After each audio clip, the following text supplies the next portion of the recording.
Wala naman tayo anti-effect. Okay, magandang umaga po sa bago po rin simulan ito ay siyempre hindi po tayo ng presensya ng ating Panginoon para magiging successful yung ating pag-uusapan para sa atin. Okay? Hiniling ko po, sitayo po lahat. Magbigay-higala po tayo. Ama na namin yung mapamalihan sa lahat. Sa oras na ito, kami po ay pumusong nagpupuri at pagpalaman sa panibagong buhay na muli po pinagkaloob sa bawat isa sa amin. Salamat po aking Ama. Lahat ng mga narito ngayon, pagpalain mo sila at mga marating pa namin, mga kasama upang sila ay makatin sa aming gagawing orientation. At ang inyong pagpapala ay aming pong dinatanggap sa araw na ito. Ito po ang kasama. Dalala namin sa pangalan ng aming Diyos sa mga anak sa Espiritu Santo. Amen. Sige po. Manatili po tayo tumayo para mayroon. Tayo mag-iliw.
Maraming salamat po.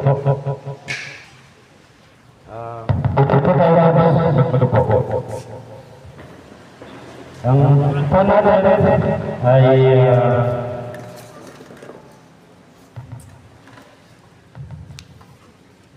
pagpapakilala po ng ating mga opisyalis po para ano ba yung RAM?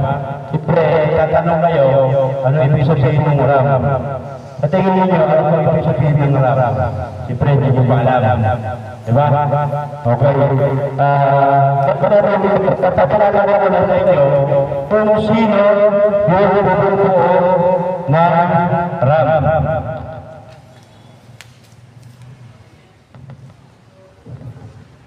Ang ating bumubuo ng RAM ay bagkabaran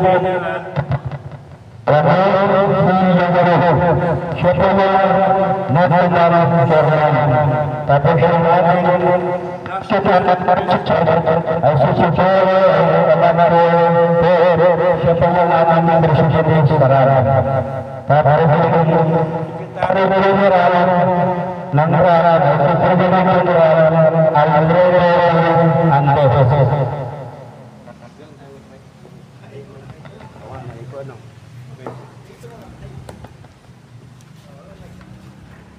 Masyadong malakas yung kanil. Okay, yun na lang ang ko natin. I-read niyo ako.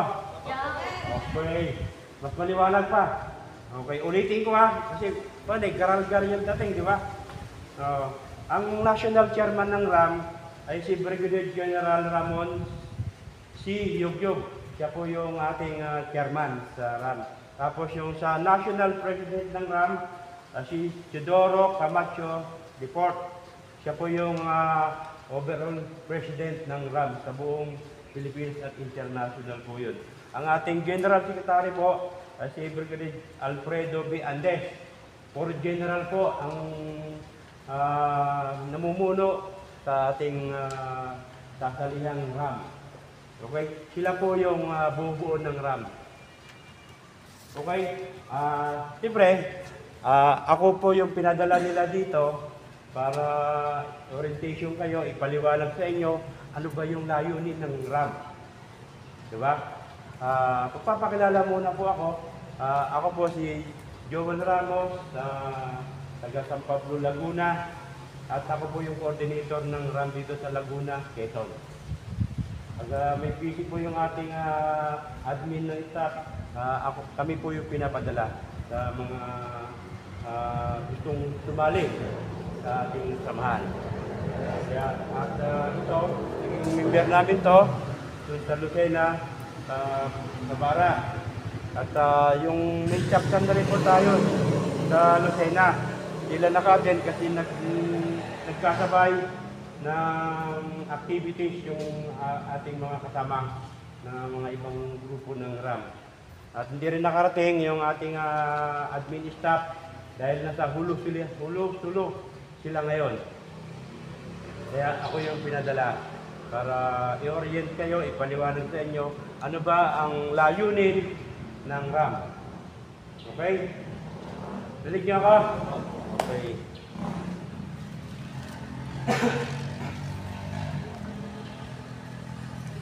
Napakasimple lang naman yung natin, yung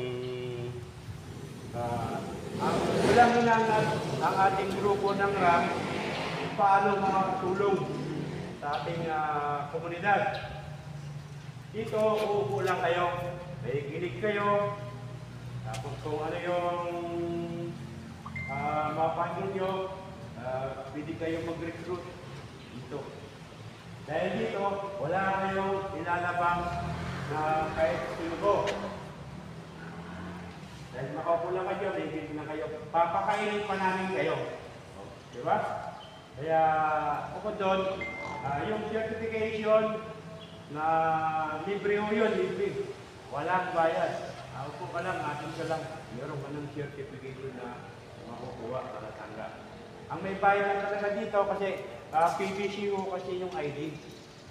So, katulad po nito, ID, ganito po. Ito po yung magiging ID ninyo. Ito po ay nagkakalaga ng 50 pesos, diba? Napakamura lang, diba? Nandito po sa likod yung mga binanggit ko sa inyo kanina, nakapirma sila. At hindi rin matadaya kasi meron siyang barcode.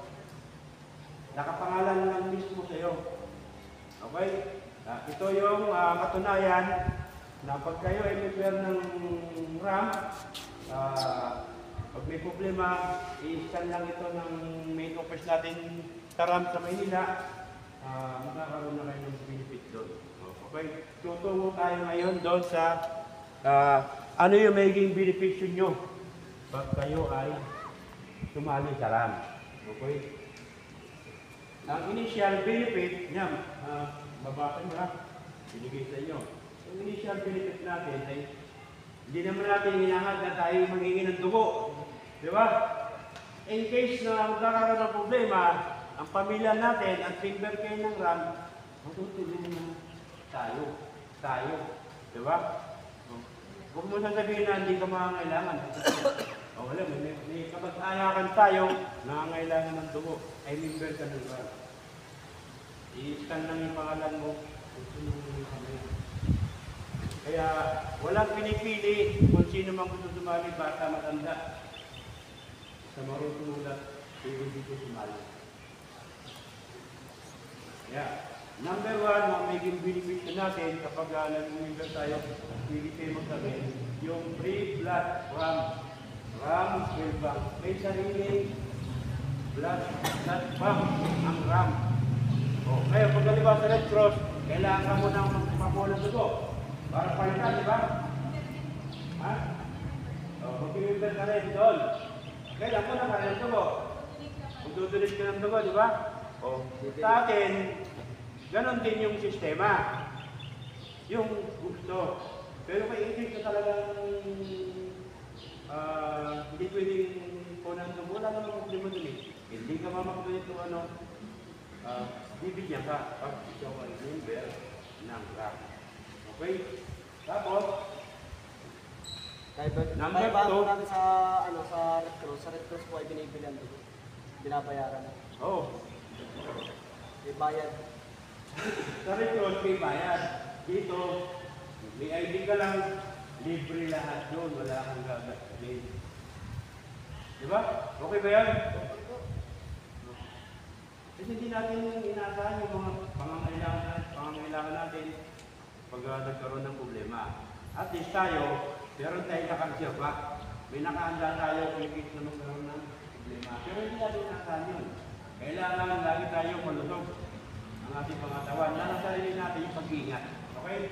Number 2, free eye check-up at kakarap sa sarili. Ngayon sa atin, may mga medyo maedad na, may katarata sa mata. Sarap, hindi ko, wala kayong papayaran. Okay ba yan? Ha? So, malabang mata nyo. Pwede na. Nandito tayo sa Pilipinas. Ang ating center, sa Pilipinas. Ngayon, para mapalapit tayo, pwede tayo maglagay dito sa Latena. Kailangan dumami yung member natin. Maglalagay tayo ng satellite dito ng makakasik na dito. Diba, malaki pinipigyo. Hindi ko wala dinay yan. Ang ramang hindi nang hinihila ko. Sa ibang grupo. Kailangan mo ng botas sa dimon. Wala kang botas sa ID. Tulad sa gobyerno. Hindi ka naka-record sa bagay. Hindi ka pwede tulungan. Ganun ang kalakaran niya, di ba? Pag hindi ka registrado, saram, basta may ID ka, qualified ka doon sa ating mga benepisyo pinagkakaloob ng ating kultura. Hindi ka pamatay lang ang may kasosyo, papuntang Maynila. Dito nila doon, meeting ko, wala kang gagawin. Di ba? Okay yun? Okay yun, di ba? Tapos, siyempre dito, laging meron tayong palamitan na nangyayari. Kailangan maging awareness tayo sa ating mga nakanakupan. Pwede tayo mag-conduct ng training. Free training, rescue, martial. Pwede tayo mag-conduct dito. Para lang kayo mag-conduct. Presentation nyo dito. Pakakipag yan. Kami mga leader, wala kami hinahan.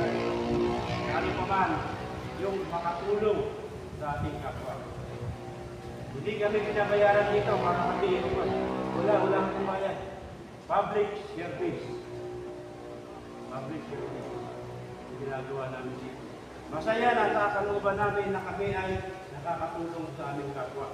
Bagamat walang pakialam sa amin ang aming mga ating mga kabayan, wala kami pakialam. Basta ang amin, ginagampanan namin bilang leader kung paano kami makakatulong. At ito ngayon. Ito yung program. So, kami yung representative para ipaabot sa mga kasutulungan ng ating barangay yung programa ng ating lubungan. Okay? Tapos, yung siyempre, sino ba gusto magpa-vaccine? Libre din. Libre. So, diba? Yun kukunin sa DOS, magagaling taram. Ipamadala taram. Tapos, meron tayong incoming para sa mga senior citizen. Ano, may free medicine for high blood, yung high sugar, vitamins, at hindi na pa. Marami. Pero ginagawa na namin yung paraan ng program na yung mga senior para hindi na bumili ng mga maintenance, may free pick-up din. Lahat yan. Kung going na po yan, ito yung mga 1, 2, 3, 4, kung going na po yan sa process ng mga nila. Kung problema kayo, tanggunin lang sa presidente, kasamaan namin. Papa-schedule natin doon sa schedule. Natingin nyo, okay ba yan? Okay. Okay. Kung makakapagod pa kayo, walang pamayaran, upo lang kayo. Pag kayo ng gutom, pwede rin kayo ni President. Di ba? Kaya yun na isang bagay na ginagawa namin at meron kaming grupo na sila yung nagbibigay ng bill para makapag-conduct ng ganitong mga washer. Atin lang kayo kung yung certification, yung sila ito, sila yung subahay. Kasi ang akala kasi ng iba, dati kasi, siguro yung mga mahilad na alam nila yung mga rebuilding sundalo. Eh, grade 1 tal. Diba? Ang founder kasi ng grade 1. Siyempre, may edad na grade 2. Sinama lang naman ng ating sinasabi yung mali ng mga kasiligay, yung mga kurap. Kaya ngayon, iba na yung pwede nang kasapi yung mga sibilyaw sa tulad natin. Na ang advocacy, makatulong sa inyo. Pamagitan ng ating mga opisyal.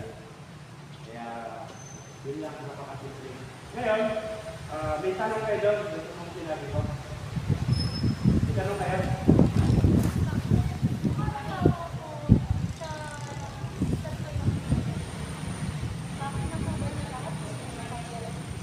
Oo, wala po kayo sa pamilya. Wala